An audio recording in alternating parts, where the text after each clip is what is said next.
What if the Ottoman Empire won the Russo-Turkish War of 1878? In 1877, due to economic hardship, the Ottoman Empire would raise taxes, which caused an uprising in Herzegovina and Bulgaria. They would brutally crush the Bulgarians, but this caused Russia to declare war on the Ottomans in 1877. Initially the Ottomans held out, but by November and December the Ottomans started retreating, and by 1878 an armistice had been signed. The Treaty of San Stefano would give Russia basically free rein in the Balkans, but the other great powers didn't like that and so held the Berlin Conference, which diminished Russian control over the Balkans. Nonetheless, this was still a huge defeat for the Ottomans, who were no longer seen as a great power, but rather as the sick man of Europe. But what if that didn't happen? What if the Ottoman Empire won the Russo-Turkish War of 1878? Just like in Otel, the Ottomans under Osman Nuri Pasha repulsed the first two Russian attacks on Plevna in modern-day Bulgaria. But unlike in Otel, Edhem Pasha manages to convince Osman Nuri Pasha to pursue the Russians. The Ottomans had better rifles and managed to not only inflict high casualties, but also kill General Mikhail Skobelev. The Russians withdraw back to Romania, but the Ottomans cross the river as well, near Turnimagurl. Romania would declare its neutrality and asks Austria-Hungary to protect it, and they comply. The Balkan front is now gone as Romania has access to the Black Sea, meaning Russia and the Ottomans don't border each other. The Russians who are still on the other side of the Danube would be encircled, and would have to surrender. The Ottomans also managed to relieve Kars, and soon later, due to civil unrest, Alexander II would have to make peace, and the Treaty of Izmail is signed between the Ottoman Empire, Russian Empire and Austro-Hungarian Empire. Russia would have to demilitarize its portion of the Black Sea, which hinders their power to the south. The Ottoman Empire annexes Meskheti, Javakati, Nakhchivan and Bujak. Romania gets Bessarabia back. The Ottoman Empire would also annex Montenegro, and though Romania is an Ottoman vassal again, they were occupied by Austria-Hungary. The war humiliated Russia and proved that despite of being a shadow of its former self, the Ottomans can't be pushed over easily. Here it would be Russia that would be seen as the sick man of Europe, which intensified after the Russo-Japanese War, in which Russia was defeated by an Asian power for the second time. The Berlin Conference still happens, but here the Ottomans managed to hold on to their possessions in Egypt, Libya and Tunisia, but won't be able to make more claims. However, France and the UK would get concessions. France gets control over the port of Tunis, while the UK over the port of Alexandria and full control of the Suez Canal. World history until 1908 would largely progress, like in our own, when the Young Turk Revolution broke out. It would see the beginning of the Second Constitutional Era, but Austria-Hungary used it to formally annex Romania.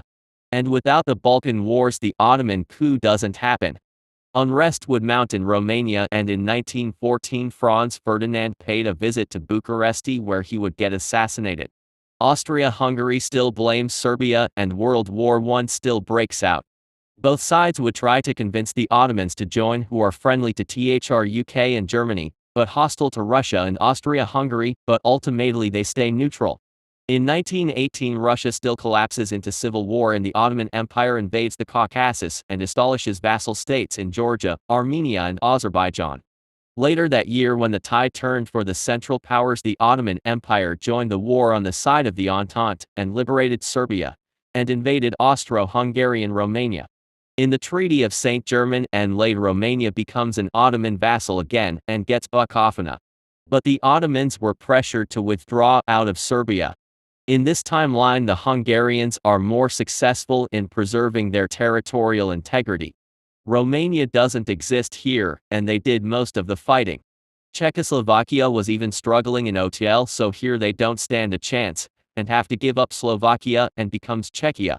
Lastly, Hungary manages to crush Croatia. France makes an agreement with the Hungarian Republic. They get to keep all of their territories, but in exchange join the Little Entente with Serbia and Czechia. Just like in Otel, it is designed to deter German and Soviet aggression, but also Ottoman aggression.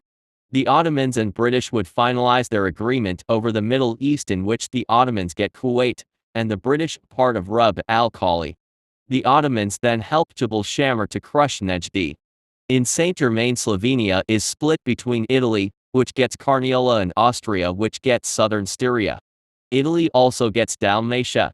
With Italy getting what they wanted and no empty promises in the Middle East, fascism never rises in Italy and they remain democratic. Without the March on Rome, the Hitler Putsch never happens, and thus the NSDAP is unknown outside of Bavaria. The Great Depression wouldn't lead to a Nazi rise, but rather a rise for the DNVP. They would end up restoring the Kaiserreich with Wilhelm II as emperor and Alfred Hugenberg as chancellor. Germany still supports Franco, but here the Italians don't, and the Republicans managed to win with Manuel Azaña as president. In 1938, Germany would Anschluss Austria and then demand the Sudetenland. In 1939, Germany invades Czechia, demands the Mamiland from Lithuania, and then invades Poland, together with the Soviet Union, starting the Second World War. Just like how France offered Hatay to Turkey for them to stand neutral, France offers Serbia to the Ottomans. Serbia was allowed to keep its government and monarchy, but the Ottomans occupy it and determine its foreign policy. Serbia is effectively now a vassal, and the Little Entente is over. Germany still invades Denmark, Norway, the Benelux, and France. Portugal, Spain, Italy, Hungary, Greece, and the Ottoman Empire might for a Mediterranean defensive pact to deter Germany from invading them as well. Without Italy invading Greece, Germany invades the Soviet Union in spring 1941 and wins in Moscow. However, when winter rolled around, the Soviets would Operation Uranus the Germans in Moscow, who would then be destroyed. The Soviet advance would be forward by 1 year.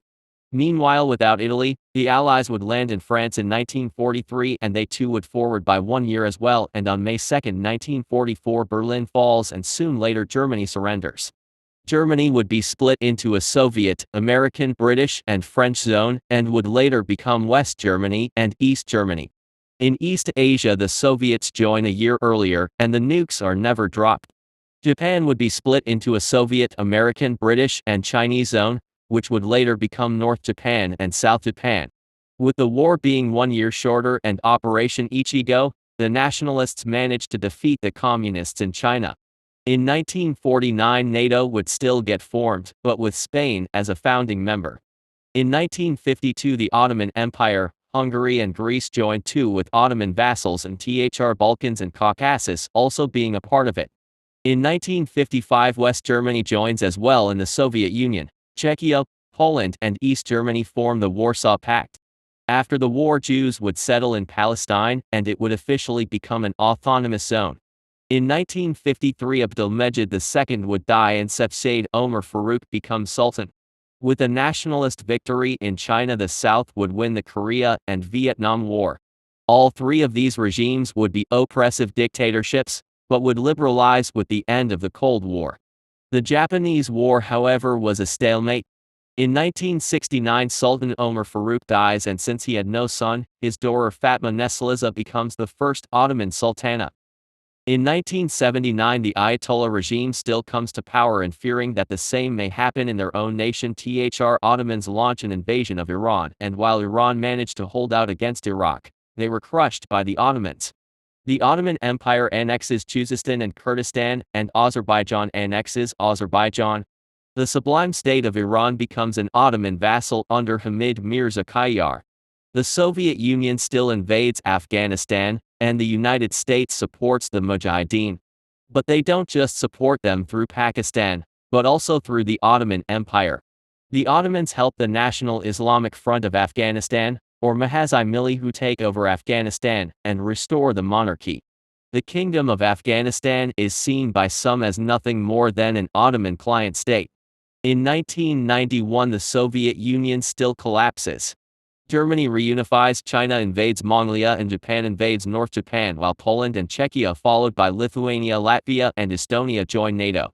The Ottomans would find themselves in a mini-Cold War with Russia for Central Asia. South Yemen, or Yemen, would join Oman, as there is no North Yemen to join.